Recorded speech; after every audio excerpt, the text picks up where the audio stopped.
I can't Not think of it right gingerbread. now. Oatmeal? But when you know, it's a cookie that people eat. White people eat it. I don't really eat it, but it looks like a windmill. When you go to the store, shortbread. Oh no! It gives off okay. a smell like a shortbread cookie, and the sweet smell of the shortbread cookie makes them want to bite you. You can't smell it, but the dog can smell it. Fear smells sweet, so that makes them want to eat it. Anger is sour, so it makes them angry, like liver or garlic or onion. That's why they always tell you be calm. And when you're calm, it smells like nothing. All they can smell is your bloodstream.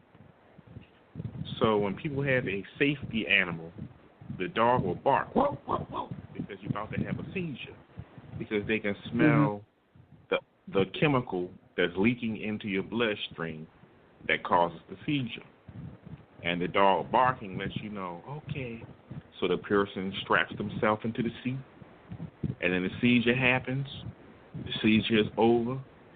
Good dog, good dog. The same thing with birds. Birds are seismologist-sized creatures. They feel the vibrations of the earth just like they can feel the vibrations in your heartbeat.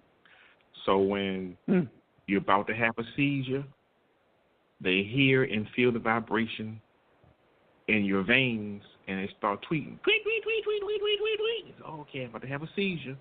So they'll sit down, and they'll have a seizure. And then when it's all over, they do it. Snakes have the same thing. But the snakes, for people who stab and hurt themselves during a seizure, people will give them a snake. The snake does the same thing the birds do. It senses the vibrations, and what they do is they start to tighten up on your wrists. Are they trying to cut off the circulation to your wrist? But they're actually trying to restrict you. That's what snakes are for, restriction. And then when you start having a seizure, they hold you tight enough that it doesn't hurt you. It doesn't cut your fingers off, but you don't reach up and start stabbing yourself and hitting yourself in the face. Because some people have a seizure, and when they finish, they done get themselves black eyes and bloody noses because they done slap their hands around. What happened to you? Is your husband beating you? No, I had a seizure. But how did seizure give you a black eye? That's how. Now you got the snakes. The snakes hold you together. They bind your hands like handcuffs. And now you're back to normal. It don't hurt. And then once the seizure is over, the snakes release. In fact, the snakes are attracted to the vibration. The more you resist, the more they feel good about tightening it up. That's why when a snake is about to attack you, they say, don't resist, because that resistance turns them on. That's why they tighten up. Now, if you just get all limp and loose like taffy, they let you go because they feel like, oh, it done took the life out of you. There's no resistance in it. Let me go to another animal that I can choke and squeeze to death.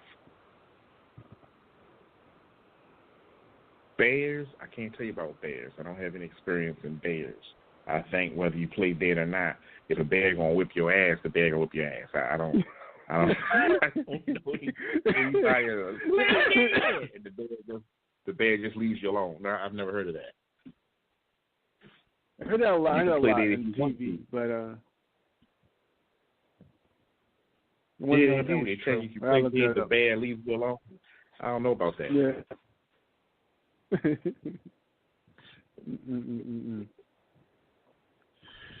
Wow.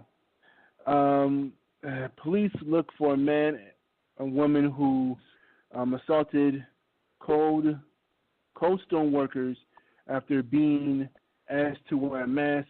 Seriously? This is in Edgewater. Anne Arundel County Police are looking for two suspects. We got to take a quick break. Okay. Oh, that's right. We ready? Christ. Yeah. Be right 8:01. back. Yes. Yes. Christ.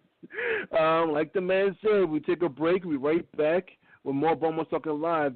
And you want to jump in this conversation, feel free to ask us. Don't be shy. Our number is 917-889-8825. Once again, that is 917-889-8825. And call in, press 1 to speak to us, and numbers in the queue. Right now, it is 8:06. We're right back, and we're Baltimore Talking Live. Stick around.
That's that bell again. Welcome to Baltimore Talking Live. Right now is 8:08. This is your host, Dr. Q. Co-host is me, Aaron Green. And we're right back with our discussion, or what are we doing? Because was what's on your mind, or what's up for tomorrow? We're on what's on your mind. Because we had went past it.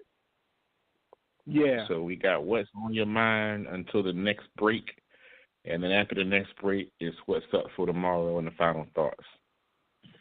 So we got a good 10, 12 minutes to let people know what's on your mind. Or they could call in and let us know what's on their mind. Now, I'm going to tell you already what's on my mind is the daggone hellfire we got going with the mayor and the city council. And, crime is just going to go astronomical.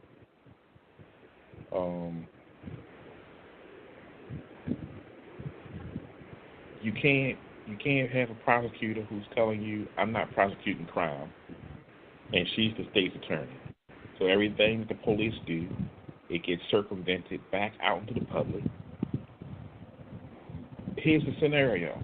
You call 911 and something happened to you, the victim of a crime, you call 911, they come take care of it. Takes you to jail. You get released on your own recognizance because the state's attorney not prosecuting you. You come back out.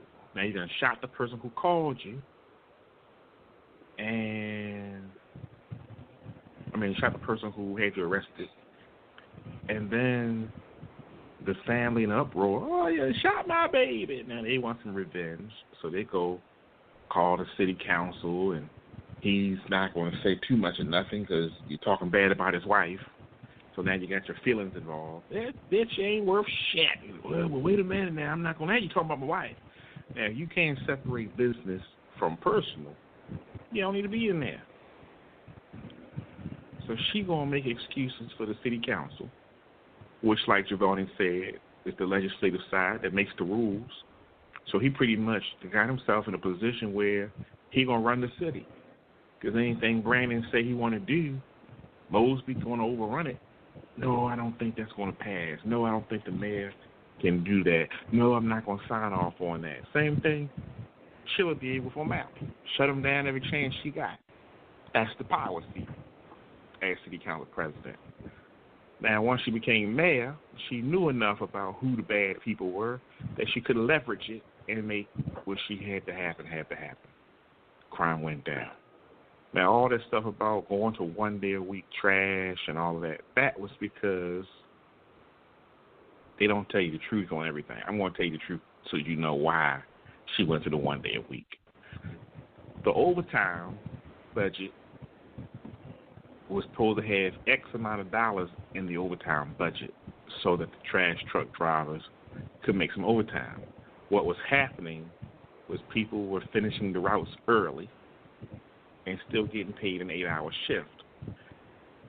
That's stealing money. That's stealing time. So if I have an 8-hour run from 4 in the morning till whatever, and I'm finished by 10 o'clock, my trash is done, my whole route is done, I'll bring the truck back. They'll say, well, can you go help out Marty? He having a hard time. So the truck will go down there, close enough to Marty, sit on the side of the road. You ever drove down the street back in the day? Drove down the street, some trash trucks just sit on the side of the street, and the people in there eating lunch or having a lunch break. The trash truck drivers do not eat in the trash truck. They do not eat or take breaks with the trash truck because that's unsanitary. But because they don't want to go back to the lot, so they have a clean cafeteria where they can eat. They don't want to go back to the lot. They don't want to help out Marty, so they would go get something to eat, kill some time, and the city was paying for it. Meanwhile, that trash could have been dumped. You got the stinky trash sticking up the neighborhood. That trash could have been dumped and whatnot. So all this was going on for a year or more.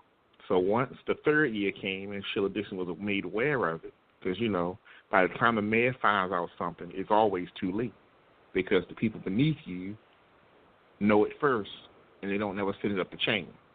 So once she heard about it, she said, oh, they're getting their work done early. That means we got too many trucks. So I'm going to cut back and half in the fleet so everybody picks up 1 day a week, which means you have twice as much trash during the week, which means a fleet of 42 instead of a fleet of 22.